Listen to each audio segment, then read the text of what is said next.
Vivre le carême avec saint François d'Assise. Jeudi de la 2e semaine du carême. Libre comme François.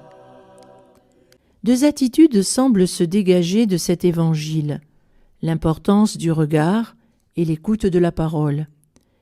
La richesse peut rendre aveugle et empêcher de voir. La richesse peut rendre suffisant et sourd à la parole annoncée par Moïse et les prophètes. Dans cet évangile, Jésus ne parle pas d'un mauvais riche. Il parle d'un homme riche qui vivait dans le luxe, un homme, son nom, habitant la maison de son père, ayant des biens et dont les 5 frères semblent bénéficier eux aussi d'une certaine fortune. L'homme riche n'a pas chassé Lazare de devant sa belle maison. Il ne le voyait même pas. Jésus ne lui reproche donc pas d'être riche.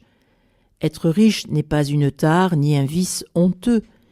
Il lui reproche de ne pas écouter les Écritures et d'être aveugle et indifférent à la misère du pauvre qui gît à sa porte. Qu'il est difficile à un riche d'être libre. Qui mieux que François d'Assise a compris que la richesse peut rendre l'homme esclave, que l'abondance peut facilement traîner la passion du luxe et de l'égoïsme. Riche dans la maison de son père, François renonce au bien et devient un homme libre.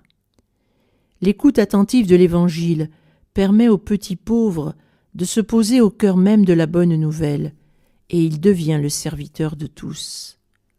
Le regard posé sur le pauvre, le malade, le lépreux, les Lazars de son temps devient contemplatif et lui permet de voir en eux l'image même du Christ. Cette écoute et ce regard sont le code de la route de François.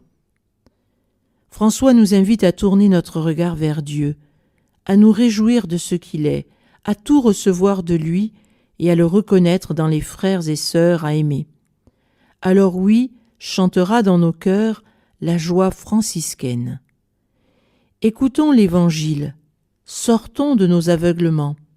Les Lazars d'aujourd'hui sont là, les voyons-nous ?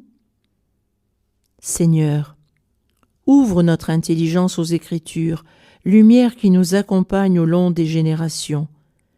Puisse notre regard, Seigneur, te reconnaître dans l'autre, éveiller notre générosité, et en frères, nos cœurs en joie, chanteront tes louanges. Prions avec saint François d'Assise. Louange pour toutes les heures.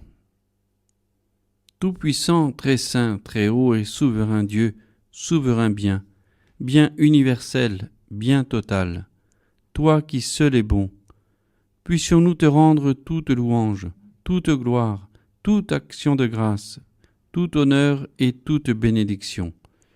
Puissions-nous toujours rapporter à toi seul tous les biens. Amen.